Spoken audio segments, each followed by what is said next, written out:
बिस्मिल्लाहिर्रहमानिर्रहीम। नाज़रीन अस्सलाम वालेकुम। आप देख रहे हैं साबिर शाकिर को यूट्यूब चैनल पे। आज है जनाब 1 अगस्त साल 2020 और दिन है आज हफ्ते का। उम्मीद है कि आपकी ईद अच्छी गुजर रही होगी। और ये एक बात ज़रूर कहूँगा कि ज़रा गोश्त वोश्त बस उतना ही खाना जितना का आप अफोर्ड कर सकते हैं, क्योंकि बाज़ औक़ात ये होता है कि कुर्बानी का गोश्त ज़रा थोड़ा सा ज़्यादा खाया जाता है। और उसकी रीज़न ये है कि जनाब ये कलेजी आ गई, ये गुर्दे आ गए, ये कढ़ाई आ गई, ये भुना हुआ गोश्त आ गया, ये नमकीन गोश्त आ गया, तो इस पे ज़रा एहतियात करना। और अगर ज़्यादा खा भी लें तो उसके साथ आप ग्रीन टी पिएँ, ये ज़रूरी है। थोड़ी थोड़ी ग्रीन टी पीते रहें ताकि आपका निज़ाम हज़ाम जो है, डाइजेस्टिव सिस्टम, वो ज़रा ठीक चलता रहे। तो मैंने कम ही खाया अलबत्ता, तो इसलिए मैं ज़रा थोड़ा सा आपके पास खैर व आफ़ियत से बैठा हूँ। तो सूरत हाल ये है, आज आपसे करते हैं बात। गौर से सुनिए। अगर ये आप ये न कहें कि मैं एक चीज़ को लेके बैठ गया हूँ तो उसको बिला वजह उसको खींच रहा हूँ। नहीं, बिला वजह नहीं खींच रहा। ये वाक़तन मैं आपको हकीकत यही है कि ये बहुत बड़ी ख़बर है और ये बहुत बड़ी ख़बर बन रही है और बन सकती है अगर ये इसी तरीके से पॉजिटिवली इसमें डेवलपमेंट्स होती रहें। और दरमियान में इसमें रखने आएंगे, इसमें रुकावटें भी डाली जाएंगी और रुकावटें डाली जाएंगी हमारे दुश्मन ममालिक की तरफ से और दोस्त नुमा जो दुश्मन हैं उनकी तरफ से। बहुत सारे कोशिश करेंगे कि इसके पर काटे जाएं इस स्टोरी के, ये ख़बर जो है ये ख़बर ना बन सके और ये जो चेंजेस आ रही हैं ये चेंजेस ना आ सकें। और लेकिन मैं आपको पूरे वसूख से कह रहा हूँ कि अब तक की इत्तलात के मुताबिक ये पाकिस्तान के लिए, इस रीजन के लिए बहुत बड़ी ख़बर है। और मैं बिला वजह क्या कहना चाहिए, वो कहता ना पानी में मधानी मारना, नहीं, वो भी नहीं कर रहा और बिल्कुल इसको कच्ची लस्सी भी नहीं बना रहा। वो अब मैं आपको बता देता हूँ, ये मेरे पास कुछ चीज़ें मौजूद हैं। मैंने आपको कहा था कि बांग्लादेश के पाकिस्तान से ताल्लुक़ात, ये अंदर खाने पिछले कुछ अरसे से बहुत तेज़ी से इसमें नाकाबिले यकीन हद तक कुछ डेवलपमेंट्स हुई हैं, नाकाबिले यकीन हद तक। और हसीना वाजिद बांग्लादेश की वज़ीर आज़म हसीना वाजिद के साथ, बांग्लादेश की इस्टेब्लिशमेंट के साथ बहुत ही राज़दारी में और बहुत अच्छे तरीके से एतमाद साज़ी के माहौल में बहुत अच्छी गुफ्तगू हुई है।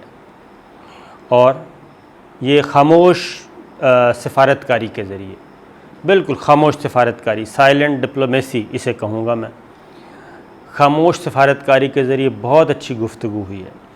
और चूँकि मैं ये आपको बता दूँ कि ये बताना ज़रूरी है, क्योंकि इस वक्त जो आलमी ज़राए अबलाग को जो ट्विस्ट दे रहे हैं, कोशिश कर रहे हैं एक बार फिर ये जो एक मस्बत सफ़र शुरू हुआ है बांग्लादेश और पाकिस्तान के बीच में, उस मस्बत सफ़र को रखने डालने के लिए पुराना जो जहर है, पुराना जहर, पुरानी जहरीली ख़बरें, पुराना माहौल और पुराने एहसानात, वो अब आलमी ज़राए अबलाग अपनी ख़बरों की ज़ीनत बना रहे हैं, अपने तज्ज़ियों और तबसरों की ज़ीनत बना रहे हैं।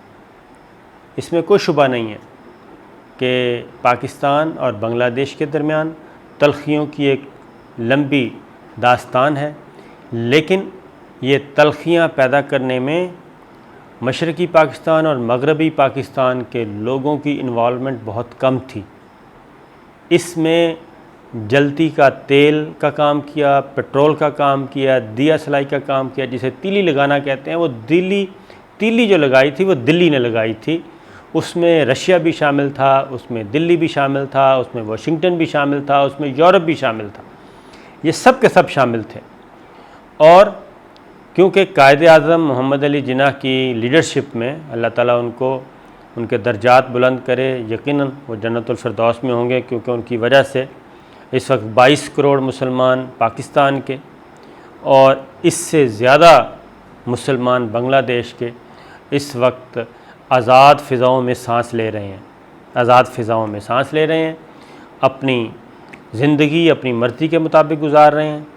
जबकि दूसरी जानिब हम देखते हैं कि इंडिया में करोड़ों मुसलमान और सदियों से रहने वाले मुसलमान जिन्होंने फ़ैसला किया कि वो इंडिया में रहेंगे, मौलाना अबुल कलाम आज़ाद ने जो लेक्चर दिए मरहूम ने, और उन्होंने जो यकीन दहानियाँ करवाईं, लेकिन आज 75 साल गुज़रने के बाद वो इस नतीजे पे पहुँचे हैं इंडिया के मुसलमान कि वो अब मुसीबत में हैं, वो अभी भी एलियंस हैं इंडिया में। और मकबूजा कश्मीर के वो भी यही समझते हैं, उनको आज तक एक दिन सुख का सांस नहीं मिला। तो ये तलखियाँ पैदा की गईं।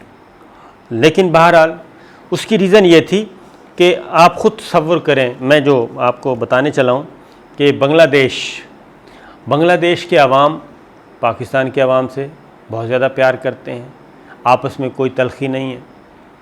और ये तलखी के बीज उस वक्त भी बोए गए, अब भी बोए गए। मुक्ति बाहिनी अभी तो वो आराम से बैठ के नरेंद्र मोदी और इंडियन आर्मी के जज्बाती होके उन्होंने सारी चीज़ें बयान कर दी।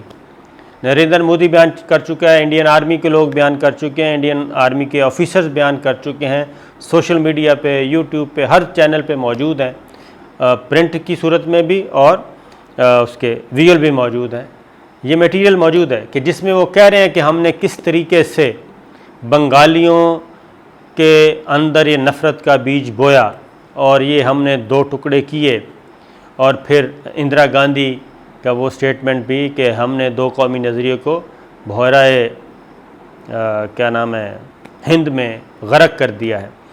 तो ये सारी चीज़ें अब ज़ाहिर है, अब इंडिया एक क्लेम करता था, इंडिया का ख्याल था कि बांग्लादेश जो है वो उसकी तीसरे दर्जे का मुल्क बन के रहेगा।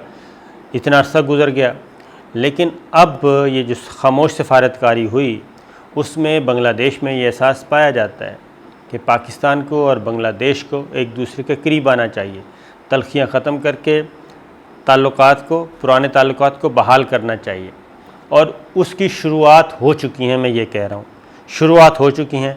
अब उसमें ब्रेक्स लगने हैं, लगाए जाएंगे ब्रेक्स, और उसके लिए काम शुरू हो चुका है। उसके लिए यूरोप एक्टिव हो चुका है, उसके लिए मगरिब आपका एक्टिव हो चुका है, उसके लिए इंडिया आपका एक्टिव हो चुका है। और अब आलमी ज़राया अबलाग की जो ख़बरें हैं, जो तज्ज़िये हैं और तबसरे हैं, उनकी बुनत इस तरह से है कि हसीना वाजिद को और उनकी फैमिली को वो तलख़ यादें दोबारा याद करवाई जाएं और इंडिया के एहसानात याद करवाए जा रहे हैं, इंदिरा गांधी के एहसानात याद करवाए जा रहे हैं। ये क्योंकि अगर ये इतनी ख़बर है, अगर इस ख़बर में कोई अहमियत ना होती कि हसीना वाजिद, इमरान ख़ान का हसीना वाजिद को फ़ोन, पाकिस्तान के वज़ीर आज़म का बांग्लादेश के वज़ीर आज़म को फ़ोन, 15 मिनट गुफ्तगू हुई, ख़त्म हो जानी थी। लेकिन नहीं, ये 15 मिनट की गुफ्तगू है नहीं। ये 15 मिनट की गुफ्तगू से पहले कई 15 घंटे नहीं, 15 दिन नहीं, 15 हफ्ते नहीं, 15 महीनों से भी ज़्यादा का निचोड़ था वो, ये जो 15 मिनट की गुफ्तगू थी। तो ये चीज़ें चल रही थी। अब एक है, नाम नहीं लेता मैं, आलमी ज़राया अबलाग वेस्ट का एक बहुत बड़ा इदारा है जनाब, मगरिब का और बरतानिया का, उसने एक ख़बर दी है। ख़बर का टाइटल ये है जनाब कि क्या बांग्लादेश हसीना वाजिद की सरबराही में इंडिया के बजाय पाकिस्तान और चीन के करीब हो रहा है, ये टाइटल है। अब मैंने भी इसको देखा कि ज़रा मैं भी देख लूँ ये ख़बर क्या है। तो ख़बर शुरू कहाँ से होती है? शुरू हो रहा है आज से 45 बरस कबल 15 अगस्त 1975, यहाँ से शुरू होता है। यानी जब शेख मुजीब के ख़िलाफ़ कू हुआ, उनका मर्डर हुआ, उनके ख़ानदान का मर्डर हुआ, फिर उसके बाद बताया गया कि जनाब किस तरीके से शेख हसीना वाजिद मौजूद थी यूरोप में, और वहाँ पे फिर फ़लान ने भी पनाह देने से इनकार कर दिया, फ़लान ने भी कर दिया, फिर इंदिरा गांधी ने अमेरिका को ख़त लिखा, फिर इंदिरा गांधी को बताया गया, फिर वो इंडिया शिफ्ट हुए शेख हसीना वाजिद और उनके शौहर, उनको फिर फेलोशिप दी गई और ये एहसानात याद करवाए गए। ये सारे एहसानात 2 सफ़ों पे तो सिर्फ ये एहसानात ही हैं, ताकि इंसानी साइकी है ना जी, इंसानी साइकी ऐसा होता है। उसके बाद टाइटल है कि क्या ये सारे एहसानात गिनवाने के बाद कि मगरब के इतने एहसानात हैं, इंडिया के इतने एहसानात हैं आप पे उस मुश्किल दौर में, तो क्या शेख हसीना वाजिद अपना रवैया तब्दील कर रही हैं? उसके बाद अगला टाइटल ये है। और उसके बाद जनाब मुख्तलिफ़ किस्म के तबसरे और तज्ज़िये बयान करके उसके बाद है मुआशी महाज पर। अब अगली ख़बर आती है। ये सारे अब हो ये रहा है कि इंडिया का आपको पता है जी, इंडिया इस रीजन में तो वो कहता ही है कि मैं चौधरी हूँ, मुझे चौधरी तस्लीम किया जाए, बल्कि वो सिक्योरिटी काउंसिल का मेंबर बन रहा है, नॉन परमानेंट वो होता रहता है। पाकिस्तान भी बनता है, वो भी बनता है, वो मुस्तकिल मेंबर बनने की भी कोशिश कर रहा है, लेकिन वो अभी तक कामयाब नहीं हो पा रहा और गैर मुस्तकिल बनता रहता है। गैर मुस्तकिल पाकिस्तान भी बन चुका है, वो टेन्योर होता है ख़ास। तो अब हो ये रहा है कि पिछले 5-7 सालों में हसीना वाजिद के साथ इंडिया का रवैया, इंडिया की डिमांड्स, मुतालबात और एक सुपरमेसी वाला एटीट्यूड और हर मामले में ब्लैकमेलिंग, कोई इक्तिसादी तिजारत बढ़ानी है, कोई सब्ज़ी भेजनी है, कोई आलू भेजना है, कोई मटर प्याज भेजने हैं, ब्लैकमेलिंग। और आखिरी जल्ती का काम जो है, जल्ती पर तेल का काम किया है वो शहरियत अमेंडमेंट एक्ट ने किया है, जिसके बाद हसीना वाजिद भी ये समझ गई हैं और वहाँ की इस्टेब्लिशमेंट भी कि हमें अपनी फ़ॉरेन पॉलिसी को मल्टी डायमेंशनल करना चाहिए, अपनी खारजा पॉलिसी को, और हमें सिर्फ इंडिया पर भरोसा नहीं करना चाहिए। इंडिया किसी वक्त भी धोखा दे सकता है। तो ये एक तवील सफ़र शुरू हुआ है और अब यूरोप भी एक्टिव हो गया है, वेस्ट भी एक्टिव हो गया है, इंडिया भी एक्टिव हो गया है और अब हसीना वाजिद पे दबाव डाला जा रहा है और हसीना वाजिद खामोश है। बदस्तूर अब आलमी ज़राए अबलाग उस बात की तस्दीक कर रहे हैं, बदस्तूर हसीना वाजिद राब्ते में नहीं है। कोल्ड शोल्डर दिखाया जा रहा है, सर्द महरी का रवैया दिखाया जा रहा है। फिर है जी, तो क्या शेख हसीना की पाकिस्तान से कुर्बत भी बढ़ जाएगी, यानी कि चाइना के साथ ताल्लुकात बढ़ेंगे? क्योंकि जो माहिर हैं, तज्ज़ियाकार हैं और जो बांग्लादेश के भी थिंक टैंक्स हैं, वो ये कह रहे हैं कि चाइना इस वक्त इंडिया से कहीं आगे है और चाइना और पाकिस्तान और ईरान और तुर्की ये आपस में, और रशिया, तो हमें इस इंडिया का बगल बच्चा बनने के बजाय हमें अपनी खारजा पॉलिसी खोलनी चाहिए और पाकिस्तान के साथ भी माजी की तलखियाँ ख़त्म करके एक बिरदर इस्लामी मुल्क के तौर पे ताल्लुकात शुरू करने चाहिए। और ये बात जहन में रखिए कि पाकिस्तान इस वक्त दिफाई पैदावार जो है वो दुनिया भर में उसको सराहा जा रहा है। पाकिस्तान फ़रोख्त कर रहा है अपने दिफाई पैदावार, दिफाई जो साजो सामान है। बांग्लादेश के साथ भी हो सकता है। आप ज़रा ख़ुद सोचें कि इस वक्त अगर बांग्लादेश, पाकिस्तान और बांग्लादेश एक होते, मशरक़ी पाकिस्तान और मगरबी पाकिस्तान एक होते और दोनों उधर भी एटमी हथियार होते, इधर भी एटमी हथियार होते, तो माहौल कैसा बनेगा। और अगर ये मुस्तक़बिल में एक हो गए और कन्फेडरेशन हो गई या आपस में मुश्तरका दिफा का मुआहदा हो गया आगे चल के, तो आप ख़ुद सोच लें कि ये कितनी बड़ी ख़बर होगी। तो उस ख़बर को रोकने के लिए, मैच्योर होने के लिए, मैच्योर होने से रोकने के लिए तमाम याजूज व माजूज इकट्ठे हो चुके हैं जनाब। और आपको मालूम है, मैं एक छोटी सी मिसाल दे रहा हूँ कि अब क्या किया जाएगा। वो ये किया जाएगा कि रशिया के साथ हमारी तलखियाँ थीं अफ़गान वार की वजह से, और रशिया वहाँ से शिकस्त खाया हमारी वजह से, और उसके बाद तलखियाँ बढ़ गईं, रशिया टूट गया, उसके टुकड़े हुए, सोवियत यूनियन टूट गया, अब रशिया कहलाता है, इस्लामी रियासतें मारज़ वजूद में आईं। उस तलखी को भी ख़त्म करने के लिए चाइना ने एक ब्रिज का काम किया था। रशिया और पाकिस्तान के दरमियान तलखियाँ ख़त्म हो चुकी हैं। प्यूटन जो हैं वो पाकिस्तान आना चाहते हैं।